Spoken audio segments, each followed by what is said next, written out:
What's up, everybody? You're listening to another exciting episode of the SignatureCAST, where we talk bodybuilding, business, and everything in between. To my right, legends of the sport of bodybuilding, the amazing Dominican Dominator Victor Martinez and his coach of Pro Edge, Victor Munoz. Thank you guys so much for coming on. It's been a long time. Part of the Signature Fitness family. Vic, let's start off with you. How are you feeling? 2022, what's going on? Feeling great. Year started great.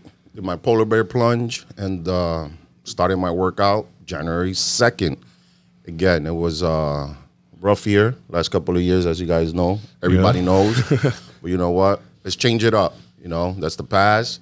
Let's look ahead and let's plan some more and let's stay, healthy. Healthy, that's right. Everyone knows about staying healthy. Nobody knows more than this man right to my right, though, Mr. Munoz, if you don't mind. We have two Vics here. I don't know. Oh, it's Munoz. Munoz, I'm sorry. Munoz. So we'll just say Munoz. Munoz, how are you feeling today?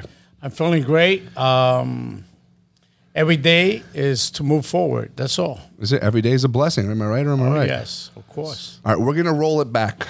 We're going to take the pages of history and we're going to pull some out right now. How many years together as a beautiful couple, obviously? As a team. As a team. Team and family. A son, family, and brother. That's what I would label it. And how long have you guys been working together now? Well, circa 98. 98, wow. Circa 98. So 24 years. Yeah. No, because 97, that was the last show I did on my own. I met you after the last show. Yeah. So late 97 around there. Late 97. Very cool. That's amazing. Still going? Still feeling strong? Oh, yeah. I mean, it's pretty obvious. I mean, look at these guys over here. I mean, one thing about Victor has to be in this sport, you have to have a very strong mind. Yeah. And he does. And everything is about positivity. It doesn't matter what the world or what happens into us, what rock is in front of us. It's a way to get over it. Oh, yeah. We got to keep going forward. I mean, Vic, I know you've had your ups and downs in the sport and in life, but you're here. You're working out. We're moving forward every single day. I know we have had some amazing events here. We'll talk about that later, about our autism awareness event, but I still want to stay in the past a little bit. So some of the bigger accomplishments we talked about a little bit earlier. We had the Night of Champions win, right? GNC Show of Strength. Yes. Arnold Classic. Yes. Runner-up at the Mr. Olympia. Yep. Should have won, but that's okay. We'll leave that for another day. But you know, they all know it. They all know it. But so I know you're not a newbie to the sport, obviously. Do you think there's another show under the belt? Is it time to, or is there's always an opportunity in front of us? Do we just leave it at that? Yeah, you always got to wait for the right moment to do what you want to do, and even if you want to do it. Right now it's about setting myself up for my family, setting my family up, my kids, have reason for everything I do to help my family in their needs and everything, that I need to do. So right now, competing it's why would I do it? One, just to compete and be on stage and possibly be a top 10, or if I could even crack it. You've seen the size of these guys. They're huge. They're huge, So I do everything based on a purpose. It's like eating. I don't eat for fun. I eat for a purpose, Stay in shape, stay healthy, and stay fueled up. So for me to compete, it's got to be a reason why come back at, 48. This year I'll be 49. And, I want to stay a little functional without, being held up by Scotch tape or duct tape or whatever you want to call it, But, yeah, well, right now, health is priority. Taking care of my family is priority. And, find ways to finance my kids' lives and everything they need, Yeah. I know a family is a huge part of your life, as is mine, and I'm sure that is yours. But after all these years, it really, truly is amazing to see a team stay together for so long, because in this industry, as you all know, constantly, oh, I'm with this coach, now I'm with this coach, oh no, now I left them, and now I'm with these people, and blah, blah, blah, blah, blah. And it's just like this constant turnover. And I feel like there's this lack of, I don't want to say loyalty, but it's teamwork. You're working together, you're learning each other. Vic, we've talked a million times. nobody knows, other than himself, nobody knows Vic's body better than you do. You know, especially after 20 plus years. It's a communication between Victor and myself. So it's not that I'm right all the time. I have to listen to him, and he has to listen to me, and we have to come to an agreement. And we try not to put that bigoted in the front, and it's about winning. So winning takes priority, and whatever resource we can get, we use that. I'm a bigger man, so I don't care if we have to go outside and get something to help us to win. So with that said, that's why we've been together all that long. I mean, in the beginning it was just me, and of course business dragged me up a little bit. Lucky Victor had addressed me a lot of things, and I said, you know what, let's see what this guy can bring to the table and help us out. But the relationship between me and him, I think, is very together, and hopefully we can continue this for forever. You know. Oh, I'm sure. So, I don't see it wavering anytime soon. Am I right, Vic? Right? No. Well, you know, we have a strong bond, and again, you know, Victor's always trained me. But you know, to say and just to go back to your questions of why trainers and athletes are not together swapping and all that, stuff. It's just it's a business. At the end of the day, you know, the athletes are paying their trainers or their dietitian. Most of them don't even have trainers; they only have dietitians. Yeah. So it is a business. So if they don't win with a certain dietitian after 1, 2, 3, maybe 4, they have a right to move on. You know, there shouldn't be loyalty and a business is two different things, you know. That's a good point. Yeah, so a lot of the times, most of the athletes have dietitians and they're not even in the same state. You know, so it's kind of like that. It's tough. Line. Yeah, it's you know, so that's why I say if you're not winning, you have a right to move on. You know, nobody owns anybody, and the reason I stay with Victor is because we're a different relationship. I know Vic when I didn't even think I even wanted to be a pro, even knew if I could be a pro. I didn't understand that. So he clarified that. He was making me understand. And then, you know, on top of that, you know, we were just talking about an old friend of mine, Mike. You know, he was basically my hype guy. You know, he was the guy that kept instilling in my head, you know, you can do it, you can be in the top. So for me, I had a casual approach to bodybuilding. I would train to stay out of trouble and stay off the streets, and I simplify why I was in the gym. And Victor clarified, along with Mike, why I should be more often in the gym, and that's where all this came about, and the life in the NPC and IFBB continue for so many years, you know, 20 plus years. That's fantastic. I mean, I think many people would really benefit from having someone who can reassure that in your life. I know that's a common subject that actually comes up a lot on our podcast, is having that not just strong, but really supportive male figure in your life growing up. You know, like, you can do this. You can be something big in whatever the sport or endeavor may be. So props to you, my man. Well, thank you. But when I met Victor, it was through a friend of ours. Okay. Actually, it was a kid that I sponsored, and he was 17 years old. Same neighborhood that I grew up in, you know, Washington Heights, Dykeman, and all that. And he's now Detective Alex Perez. Detective Alex Perez. I was going to mention. Let me watch what I say. I was going to mention that. Let me watch what I say. I was working into it, but Victor wants to make sure I mention him. So he was a big part because he was Victor's best friend, and they grew up in the same area and so forth. And I took Alex with no money or nothing like that. My business was Wall Street. I'm not, no disrespect, no coaches or trainers that need their athletes to make a living. My living comes from Wall Street bankers, lawyers, regular people, you know. So this is a passion for me, a love. And when I saw the potential on Alex, then Alex brought Victor to me. And then from there on, we started about. I didn't think Victor was going to come back after the first meeting, you know. Ooh. And a year later, he comes back. I'm here, sir. And from that day on, we've been together. And I try to instill with him all positive stuff, especially when he was growing up, because we met at 22, 23. So, you know, Victor was one of those guys. He should have been a Marine or a Navy SEAL, because he'll jump in the water without even thinking, you know.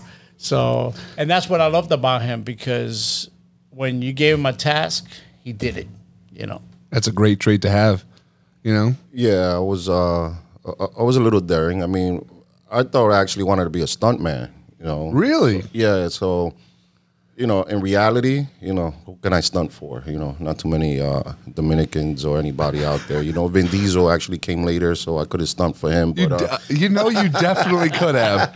He might have had to put on a little size for you to be his stunt double, but definitely could Well, have. I was training Victor, and one of them, after he did his first show with me, he wanted to become a fireman. Mm-hmm.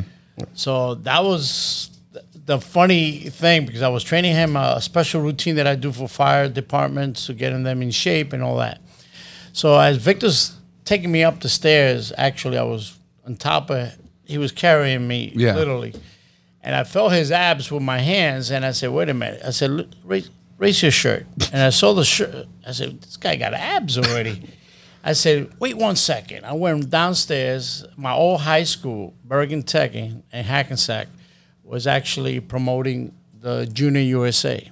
Okay. And I say, Vic, we got 3 weeks. We can do this show. We can win. He goes, I'm going to turn you pro. And he goes, what? I want to become a fireman. He goes, no, we can do this. So that was all history after that. Fantastic. He came in first, was presidential the way he won, but he didn't win the overall. Artwood won that night. It was a super heavyweight. He was crystal, like glass. But after that, Art Atwood, took the overall for the 2000 Junior USA. Junior. Yeah.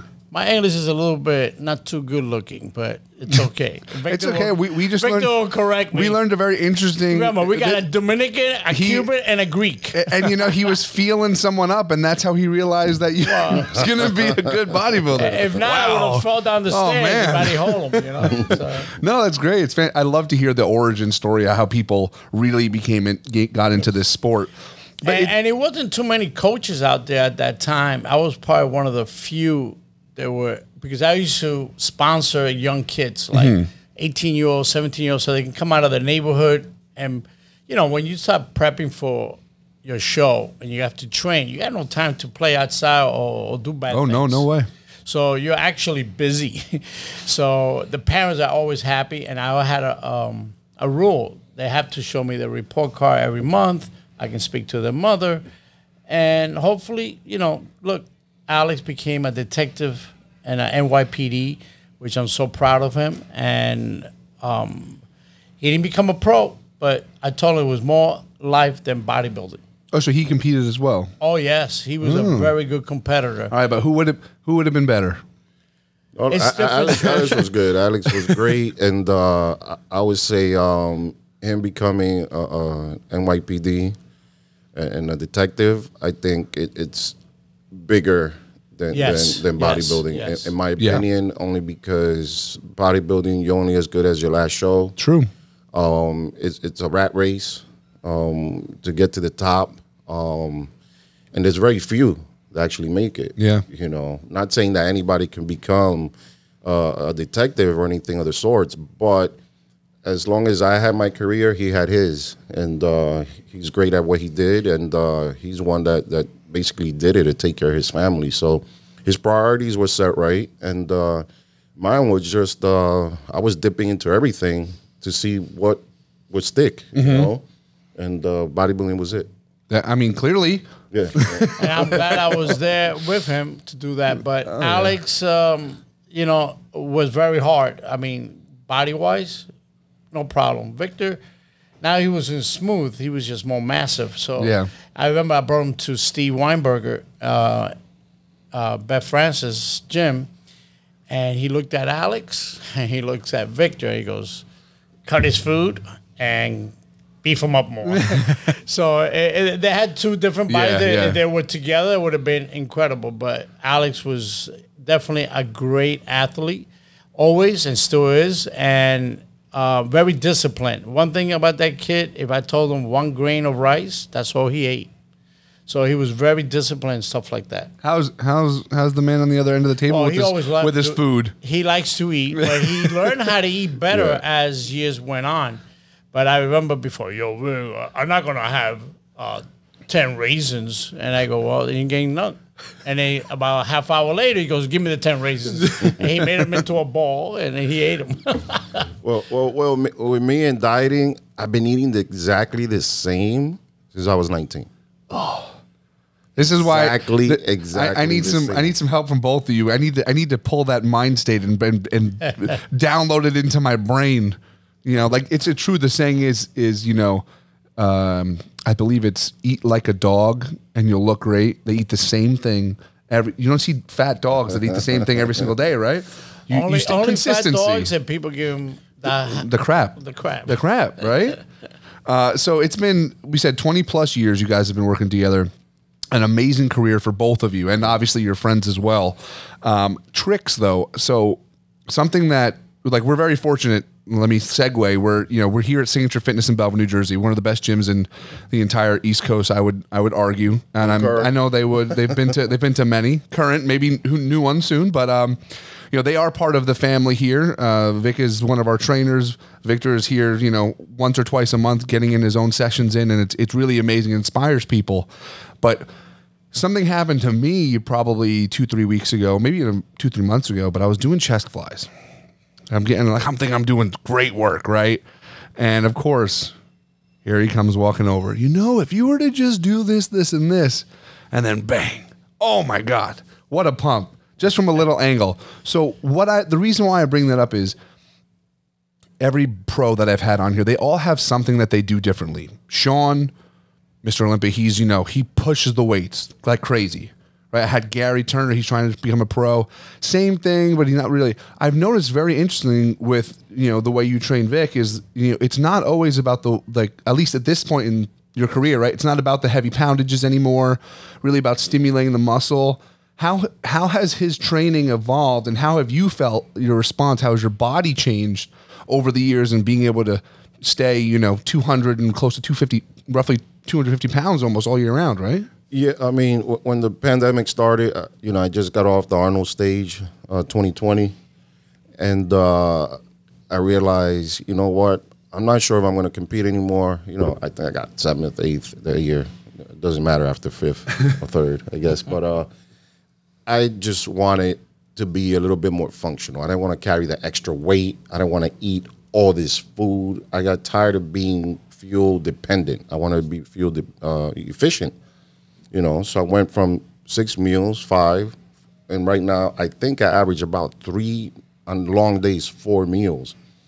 And why? I'm sustaining the amount of weight that I need, which is, again, 240. I wish I was 250, but 240. You look 270, but that's okay.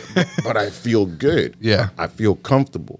I'm not huffing and puffing. I could do the Just Dance with my daughter for hours.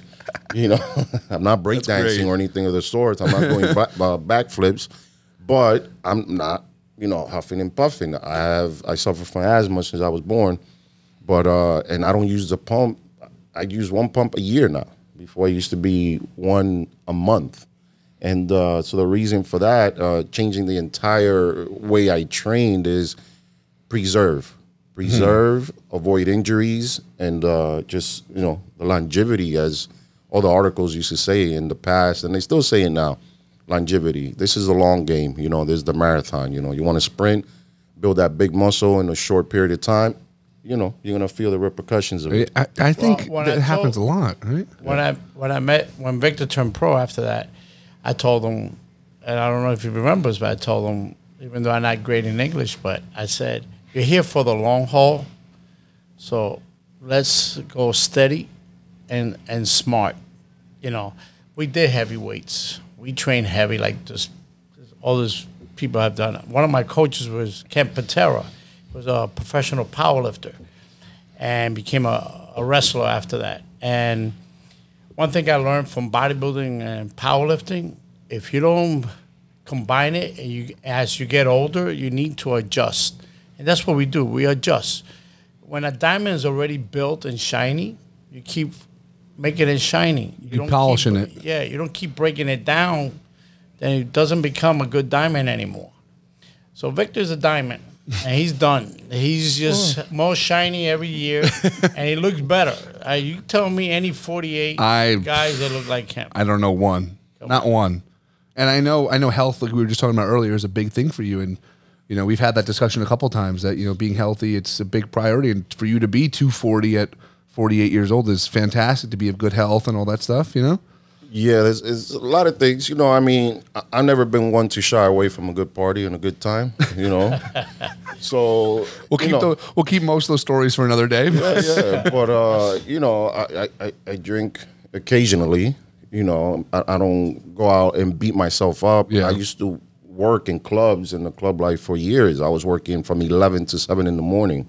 Oof. You know, when you're younger, you can get Get by. away with that, yeah. Yeah, but I do that now. I think I probably would be looking 60 by now. Oh, 100%. You know, so it's like there's certain things you can do in life. You know, I mean, 60 at 48, you don't want to look 60 at 48. Yeah, yeah. Exactly. So, and not to say that 60 is bad, but again, a lot of people that are 60 are looking great. Why? Because they're working out, they're eating healthy, they're taking care of themselves, you know. Now, I know a few guys that didn't get to have that lifestyle in their 20s and 30s of hanging out and partying, and they start hanging out in their 50s and 60s, and they start looking 70 and 80, you know. Yeah. So it's that balance, you know. And unfortunately, you see now, I think it has a lot to do with we have more access to bodybuilders and the community and the industry, but unfortunately, we're seeing now people aren't even reaching these ages, you know. And if you don't mind, I know it is a sensitive subject to a lot of people, but what do you think differentiated? You know, was there periods that, you know, let's turn everything down? Let's take a step back. Like, did you have, I know everyone has an off season, but did you guys have time where you're like, we're going to take off of training, we're going to take off of the whole diet and supplementation for a while? Or was it always, you know, baseline? I always took time off. Why? Because I did significant shows. What were the biggest shows? Significant local shows, the Metropolitan, the, you know, Atlantic States. And then every other show, you had to travel outside of the States. I didn't do that. I didn't have time for that. Okay. I wasn't that deep into bodybuilding yet. Yeah. You know, so I was one that did shows, but I also limited the amount of shows. And I think, you know, fast forward as to what's happening now, I think a lot of guys were just doing too many shows. And they forget bodybuilding is not any other sport where you could just kind of play the sport, you know, a basketball game of, you know, 2-3 games a week and recover as fast. Your body is taking a beating. A beating. So the more shows you do, the more wear and tear, and guess what? It catches up. Oh, yeah. Yeah, so Victor never had to travel. We were just fortunate that every show that we picked was actually local. The Nationals was here in New York. The Junior USA was in New Jersey, and we did the local shows, and you know, and we had enough. Period. And I mean, what I was instilling in me from behind, I told Victor, you know, try to clean up with the supplements and heavy training, at least for 3 months, and then we started all over again. And I have a program that I learned from, which I never finished with him. I always got to 6 reps. So it's a powerlifting program. You start at 10 reps, and then you go to 8 reps the next month, and then you go the next month to 6 reps, then you go to 3 reps maximum, you rest 1 week, and then you go Start all over again. back into bodybuilding. Yeah. So your tendons and ligaments get stronger. So, I mean, Victor's schedule and all that stuff, but we had enough time. He enjoyed himself. He wasn't that, and there's no problem with being like that. They just bodybuilding. Victor, that's why he's so smart. He learns everything. Real estate, boom. You see Victor reading real estate books. Could be better at things, you know. Yeah, he tries to. We all want to have a better real estate portfolio. He tries to broaden his brain more than just keep it in one local part. Well, I think that is so important because I'm noticing it even in, you know, obviously you both know my background is more in the strength sports and stuff like that. But these people, I have, you know, members and people I know who it's like 4, 5, even 6 competitions a year. And now even from a strength perspective, you know, you understand how can your body recover? You just can't. The recovery, it's not possible. It's a reason the body can take a lot of abuse, but if you don't have that cycle of recovering, like Victor was saying, longevity, you won't get there. Yeah. You know, you start looking like your grandpa, you know. I hope not. I'm already old enough looking as it is. And I've been through, Victor knows, I never advertise it, but I will say it now. I had cancer 7 years ago from stress, and I was traveling all over the place doing seminars, and I was fortunate to enjoy that, but I got sick. So for me, lucky I had the knowledge to help me, and God, whatever, to help me get healthy again, eat right, still train, and still look like I'm a coach. Yeah. You know. No, it's very important. Extremely, extremely. Yeah, the traveling is definitely one of those things that can also, you know, tax you, you know, because now it also, especially if you're training or traveling to different time zones, you know, I think at the same time that was the best part of bodybuilding, but also the down part because it took away, you know, the time away from my family. Yeah, yeah, 100%. And I had kids since as far as I could remember. So big family. Vic's got a big family. Speaking of family, you know, we do hold, and believe this year we're going to hold again our autism awareness event, and I know that's a big part of your life. Come watch it. We're going to pull that truck one more time. Yes, you know, let's get a lot more people this year. But how has I know you just touched on it a little bit, but the fact that you do have such a large family, and I know you are very much a family man, how has that now changed your mind state, I guess, you know, for, you know, you're 48, you're going to be 49. You know, what is the goal in 10, 20 years? You know, just financial? Or do you trying to, you know, I'm sure we're not trying to grow the family, you know, but no more growing, just taking care of them, giving them more, if not just anything of what I did not have, opportunities I did not have. Just keep, you know, showing them support. You know, my kids, my daughters. You know, I have 4 daughters, and I see social media, and that's my biggest fear. You know, I mean, it's just.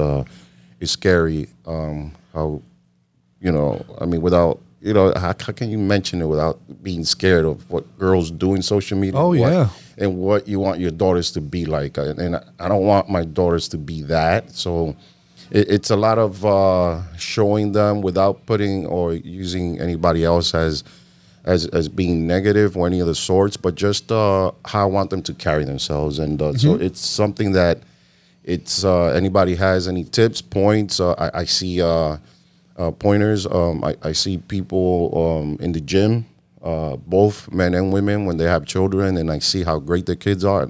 Always ask for advice. That's what I do. That's why? Because I want my daughters to be, you know, good, self-respecting, you know, good citizens, and I just don't want them to look desperate. You know, I want them to stay focused on what they want to do with their life and how they want to be perceived.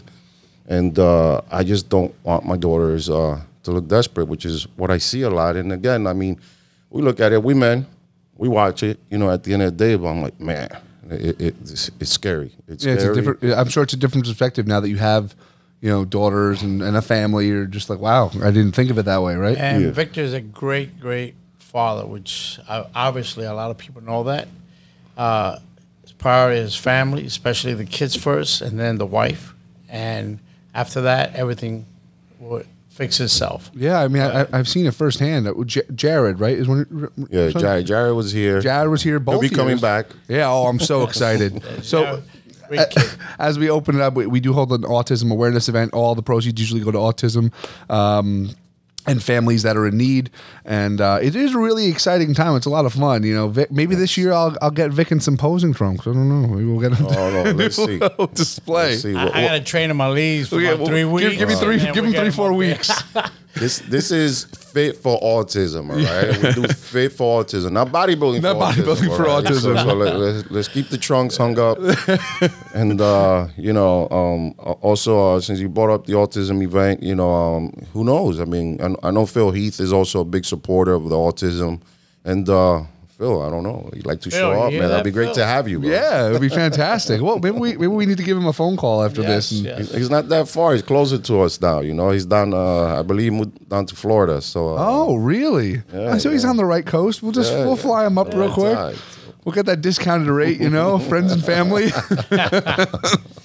No, that's fantastic. It is very exciting. We're going to hold the end. I believe it's April, correct? Yeah, Yes. End of April. So we decided end of April. End of April. Yeah. Again, you're at the helm. Yeah. Oh, we're going to make it happen. Yeah. I'm going to try to pull that fire truck again. We'll make it happen. We'll get Vic to pretend to pull the fire truck. I don't think he was trying on your behalf. I think you did it. It was rough, but we'll do it again for sure.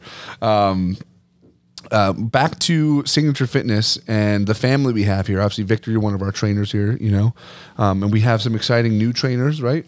Yes. Coming on board now.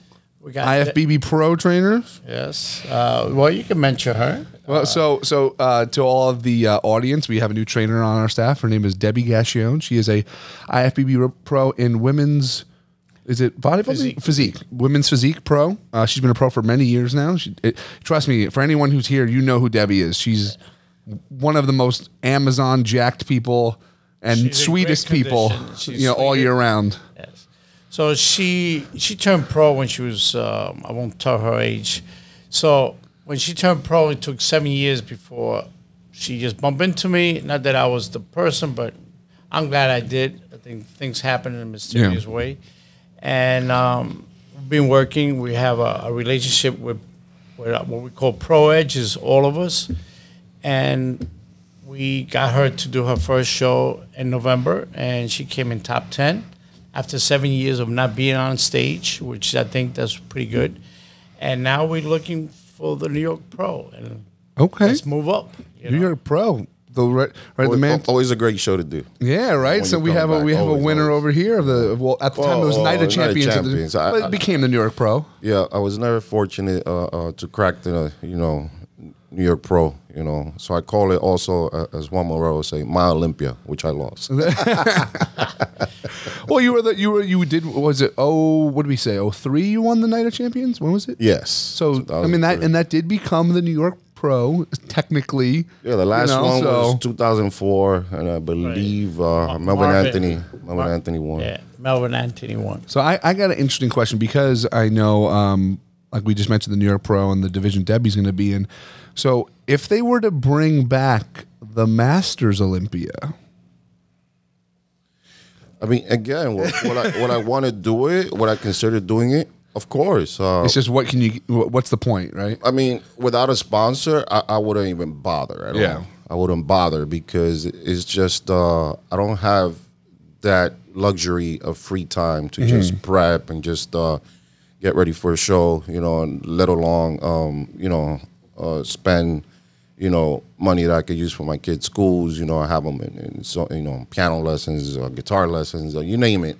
I want my kids to do everything. So for me to actually spend money to do a show and just break even, I would do it, again, based on me either having a sponsor or just, let's see, maybe I could sponsor myself my own, supplement line. Well, that's what I was going to say.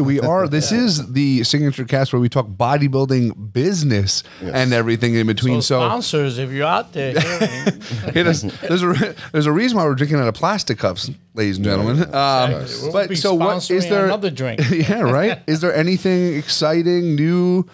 We can even rumors of anything coming in the future for Victor Martinez. Maybe. There's a few things I'm doing in the works. Yeah, a few things I'm doing, and since right now I haven't signed a solid contract yet, but I stay tuned. Working on Victor Martinez signature line. That's you'll know by the Arnold. If it's at the Arnold, that means it's done. Okay. Another thing I've been doing is, and it has to be, I know this is going out of left field, but giving all the deaths that bodybuilding has been experiencing, The last one being, unfortunately, Tom Prince. Very nice. First guy that, first pro who welcomed me to the pro ranks once I earned my pro card, and wish me luck backstage at the 03. No, actually, it was 2002 Night of Champions. And after all the losses, especially with Mr. Olympia, Sean Roden, and, George the Bull, I decided to just get my life insurance license. Well, why? Because, again, it's something that I think a lot of the athletes in bodybuilding are lacking, and also a lot of the contracts do not include in these contracts that do not protect the athletes. Athletes think if you get a contract for 50 or 100,000, they think they hit the trifecta. And in reality, you just got yourself a job. Yeah. Got yourself a job. It's not a full-blown career, unless you start winning shows. But I want to implement a few things that they could add to these contracts where it protects the athletes if they get injured. I broke my arm doing appearances. I tore my knee getting ready for a show. And,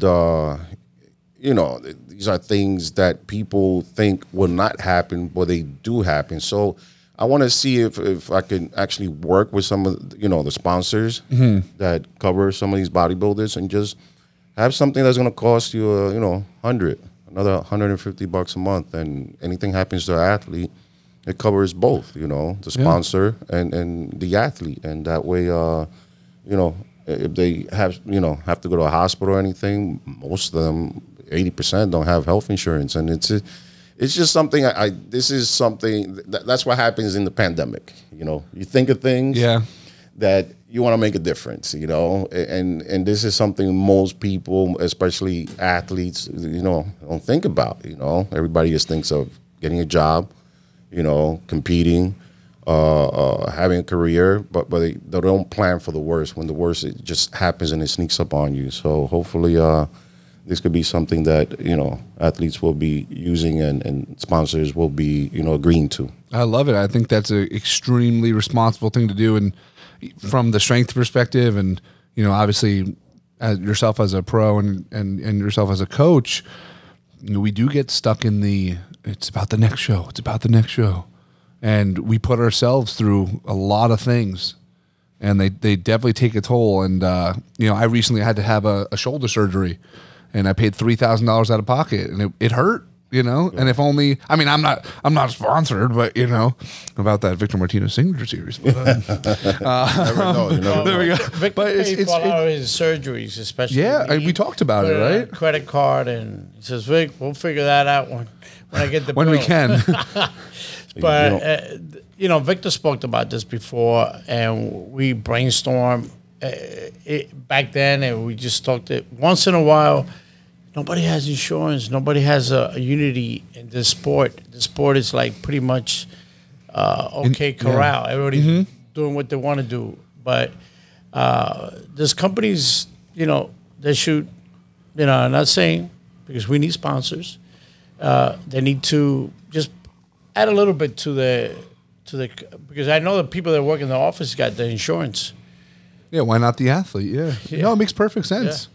It's a conversation that should have happened a long time ago, to be honest. Yeah, health insurance is one thing, but at least accidental insurance is another. Yeah. A lot of them won't cover health insurance because it's I believe I tried to get it once, and they were talking about $8,000, $6,000 a month.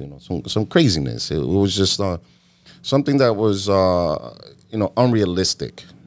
But if you add something where at least it will cover, something, Minor injuries. stuff. Yeah, injuries.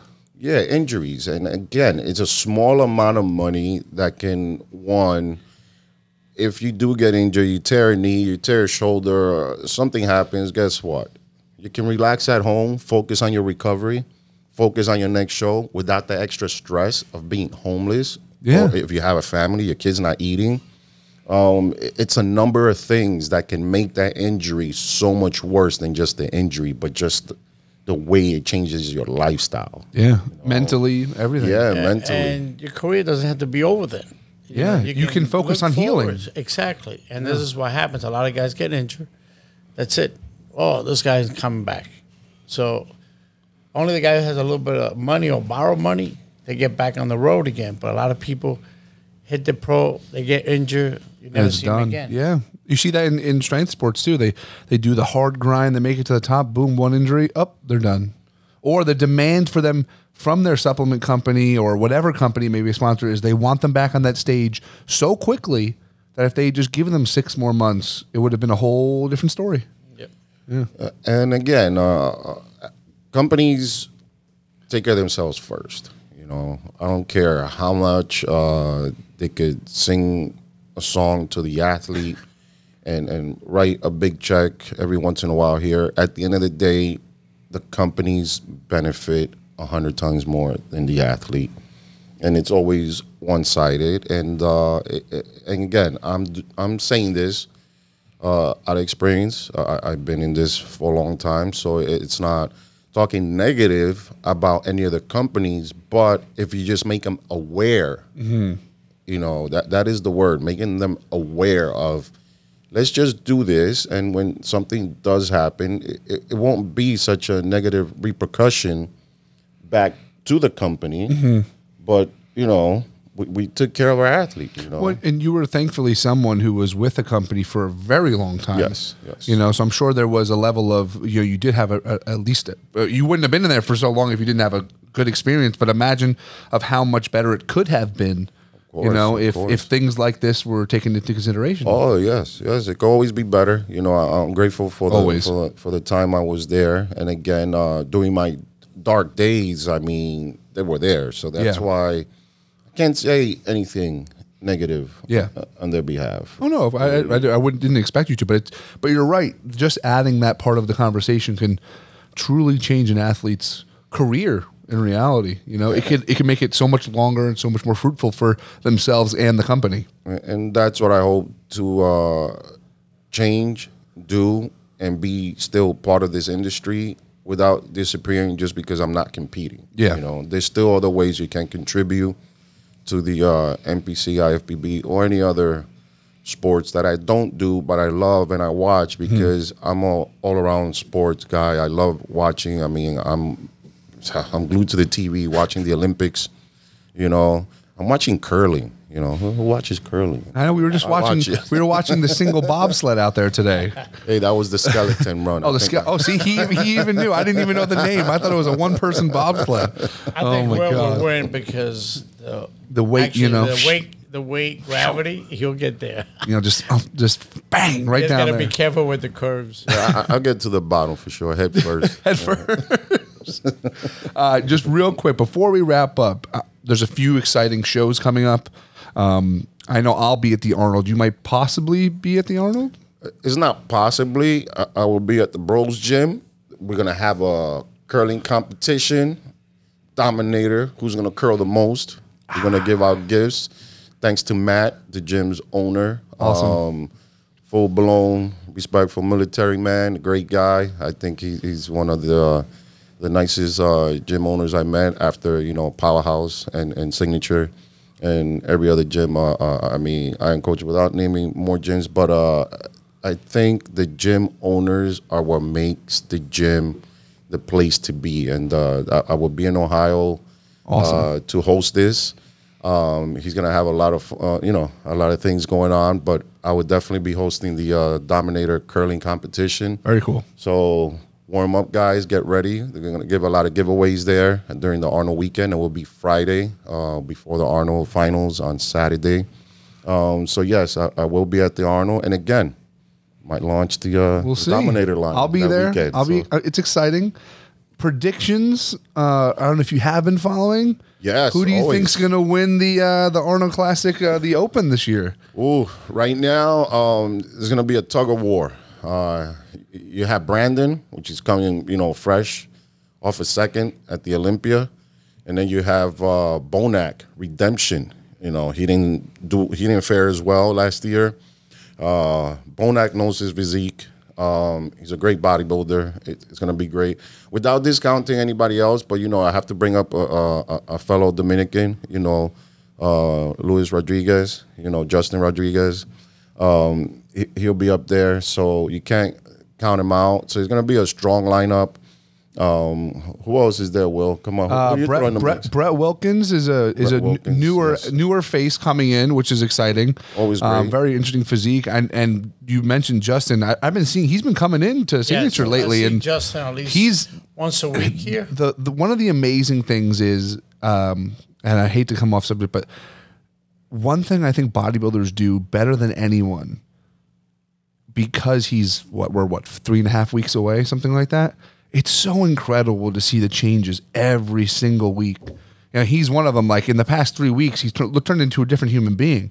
Yes. So I don't know. It's tough. I do think that a polished Brandon is, out of the lineup that's currently, because some people dropped out, is almost unbeatable. The only person I see beating him is Bonac. If they're both polished, it's very different physiques. You know, my eyes turn to Bonac because even though his stature is slightly smaller, it's a freakish stature in a good way. You know, his shoulders pop. It just, but then Brandon, when Brandon's on, the flow of his physique it is one of the few beautiful physiques I think that are still on a stage nowadays. But you have to remember, Brandon is Mr. Olympia. That's very true. Yeah. That right there can say a lot. Yes. Going into this Arnold, so you'll be competing against you know, Mr. Olympia. So, you know, everybody's got the work cut out for them. Can't wait to see it. Love seeing the competition. You know, who knows? I might get motivated and just start walking around my posing trunks at home, just so I can relive, you know, the competition days. You know? I don't know. I got to be careful. I walk into the bathroom at the Arnold. I see Vic in the mirror. I got this. I got this. All right. Last question for the both of you. This one's going to hit home because we see him every day. Poster on the wall right there. Mr. Olympia, Sean Clarita. Yes. Just won his first open show. I happened to be there. Yes, we know. What is your take? He hasn't announced whether he's doing the open or the 212 this year because he is qualified for both. Do you think someone, he's already a Mr. Olympia. You know, obviously he is a pound for pound. He's one of the most developed people. But how do you think he would fare in an Olympia lineup on the open stage? Don't worry, it's not like he might listen to this later or something. In all honesty, though, I mean, his physique is incredible. How do you think he would fare? You want to go first, Vic? Yeah, you go first. Well, one thing I like to say, and you were there. Yeah. You know, you were there in the last show. He won the open show. And I think it was the most impressive, most progressive thing I have ever seen in the history of bodybuilding. Seeing, you know, Sean win the open class, only because in the history of bodybuilding, there's always been that the taller guy will always beat the shorter guy based on just height and more mass. But Sean Clarita, Mr. Olympia, 212, winning this category, this open category, just solidify, you know, why bodybuilding is changed over the years, is because they judged it based on who was the best on the frame that you brought in and the package that you bought in, regardless of size or mass or weight. Who was the best that night? Carry the best balance, most detailed muscle on that stage, regardless of height. I mean, most people think height is everything, but I think Sean brought in everything that made him a champion, and that also changed how the judges looked at bodybuilding. And I think that was definitely a proud moment for me, not just watching, you know, my friend Sean, you know, winning it, but also in the light of bodybuilding, you know, showing that it's gone progressive in the way they judged. And I think it was great. Yeah, me too. Vic? Well, I've been seeing Sean, and I spoke to him the other day. I said, you know, people don't realize you were a bantamweight, just like Dexter Jackson. And I've been seeing him progress, which, like Victor said, the most progressive bodybuilder I ever seen is him. He gets better and better, and he listens. He comes back to the drawing board, gets himself out there. He redeems himself, which he doesn't have to, but him to win, like Victor said, being Mr. Olympia, 212, just like when Arnold and Franco. Yep. Franco will always lose to Arnold, no matter what. But he proved it there that this is a new coming of age, because who knows? They might just scratch off the 212 and everybody's in again in the whole mix that happened before. So he already is a proven thoroughbred. He is able to do what he needs to do. And Sean has a very, very strong, motivated mind that not because of he doesn't feel short. I don't feel short either.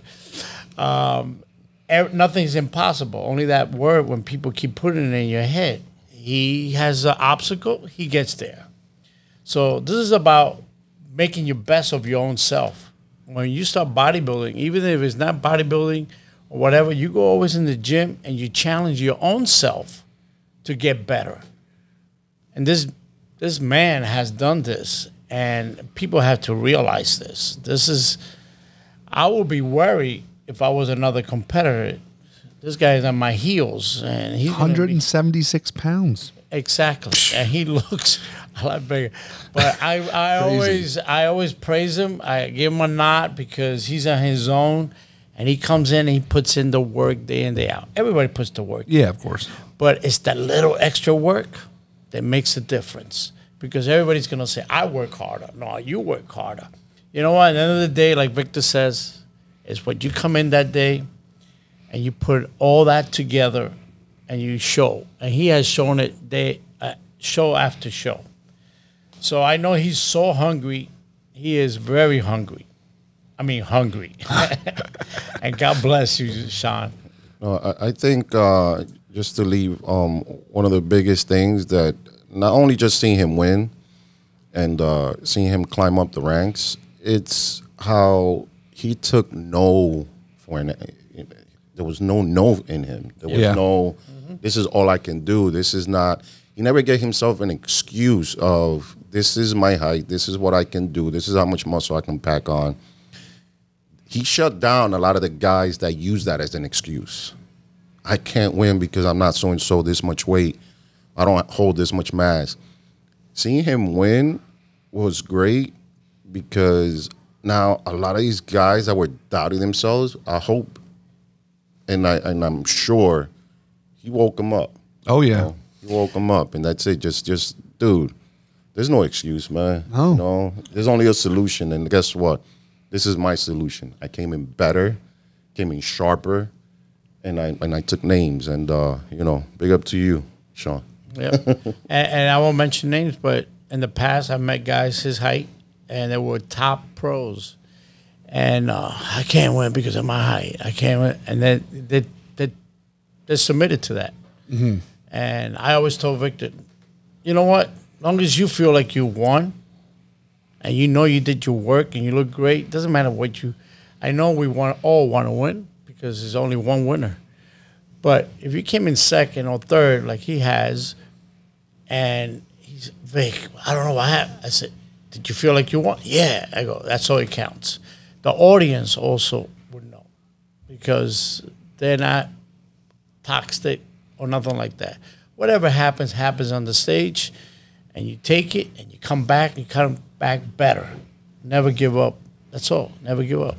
Well, I think that's a perfect place for us to leave it off. To both of you, thank you so much for coming on today. I think our audience is going to absolutely love it. And we talked about a little bit about training. Well, you know, some fun stuff. I think got so much stories. We're just gonna have to bring you on a second time. This won't be the last. Well, you know that. Yeah, I know, and hopefully not another year from now. Maybe a few weeks from now, we'll make it happen. We'll keep this going consistent. So we'll leave it at that. No matter what you do, whether it's bodybuilding, business, family, future endeavors, Give 110%. Always. Because that way when you're done, and even if it doesn't go your way, you'll feel good about That's it. what I said. That's it. Ladies and gentlemen, thank you for listening to another episode of the SignatureCAST. We will see you soon. Have a great day. Peace.